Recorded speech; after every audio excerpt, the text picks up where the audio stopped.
KBC English Service. Your number one radio. KBC English Service.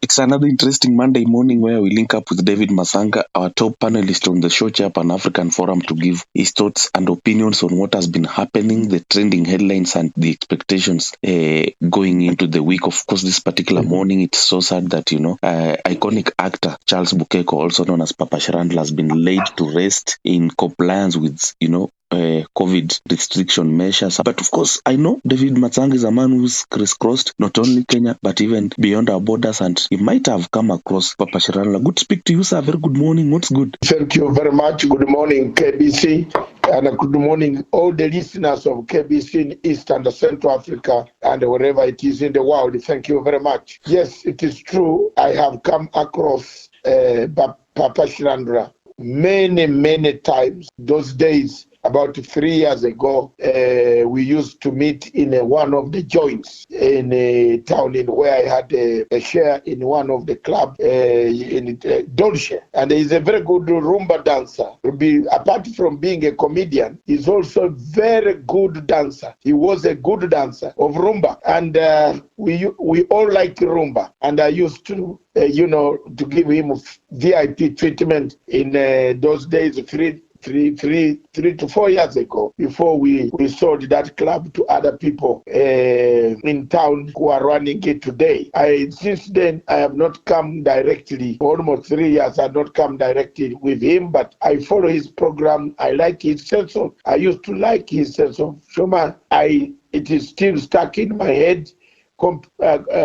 Coupled with the dancing tactics and the techniques on the rumba on the floor. I remember this guy. May his soul rest in peace. He's a great friend, a great icon, a great person who has shown the world that you can live from anywhere and you come to make prominence. You can come from a humble beginning and not stealing, not doing anything. Papa Sharandla did not steal anything, but he made his name through humility, sense of humor, sense of ability to work, not to steal. He was not corrupt. He never stole anybody's property. So may his soul rest in peace. He has indeed, that is the type of hustler that we can look at, not this type of hustlers who run around telling us they are hustlers when they are very rich.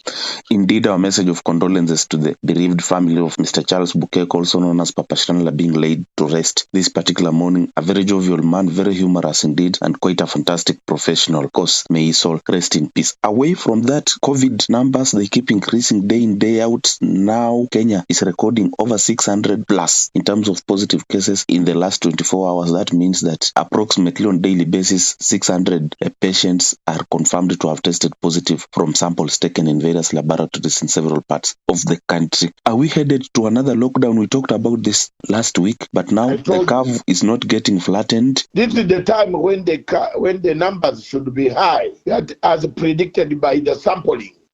Model sampling of Dr. Amos and his group. This is the time. And anybody who has studied this subject of modeling sampling, like I have done, I'd have no worry about it, because it is only people who don't know what model sampling is and what we expect, what are the expectations, who should be educated and be told. And that's why the main media, like your media here, should bring in people who have knowledge about most of the diseases that are coming to kill us after this might be associated with stress, social distancing. I was shocked the other time. I have a woman from my village who is a professor of social distance in Makerere University, and I used to pay school fees when I was there in the 8th. And this lady now is a professor of social distancing and stress-related psychological, all this. So what has happened in Uganda is when President Museveni is addressing all this, and the Minister of Health brings all these experts, about 40 of them, they sit, and each one has to answer social distancing, isolation, mask, all this. So we have to change the strategy. Time comes when this disease, the higher we go, the bigger the numbers will become. We must change strategy also. We must change our behavior. We must seriously adhere to the principles of the guy and the guidelines of Mutahi Kagwe. He's telling us every day. The president is telling us every day. Wash your hands. Some people are violating. And let the people, the world hear. People violate these things. They are drinking. They are up to 4 a.m. in the estates. It is sad. They don't wash hands. They don't even sanitize at the supermarket. They come all the way running into the supermarket. They don't listen to the guards at the door. They want to fight everything. This disease is invisible. Stay away if possible. That's why some of us go to designated places only, where the regulations are followed. I don't go to a place where regulations are flouted. Nowhere. I'll stay. If God has decided to take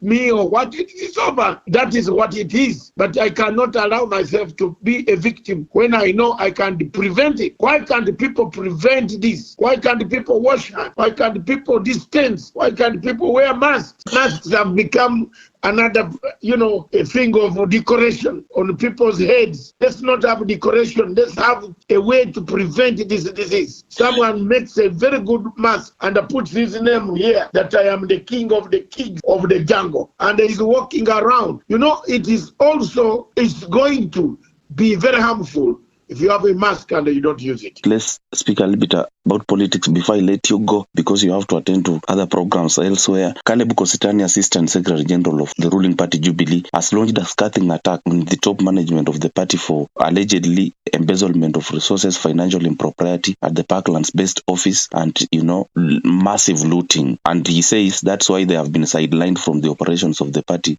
When did he know that this massive looting was there? When did he know? I'm not sure. When did he know? When he was tangering everywhere. Kosteni is my friend, but Kosteni is a very, very organized person. I don't know why he waited for so long. And they're usually friends like these ones. I need to find them and tell them off. Why did you wait for so long to blow a whistle now that you are already in the deep end of the sea? And you are now blowing a whistle. Who listens to the deep end of the sea? You have already lost the chance. You went ahead to do campaigns when the president said the maize was being imported from a neighboring country to fill the granaries of the people, and the maize of the people in the Rift Valley was not being bought. Remember the statements he made? These are the same things pay back now. Time is paying back. You see it. Time is paying back. You did not listen to the president. The chairman, the president of the party was telling you to keep off politics, keep off other politics. This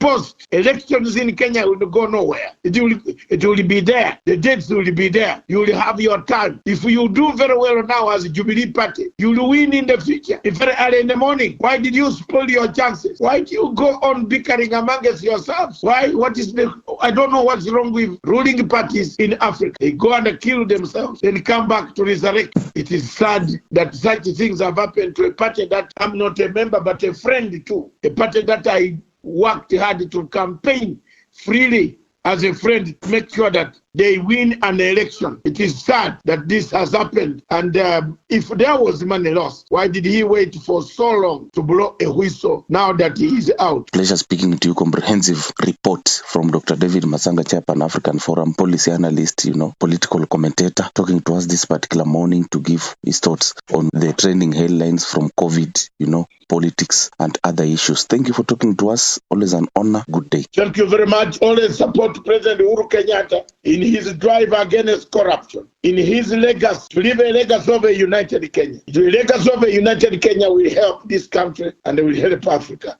Thank you. Thank you. This is KBC English Service.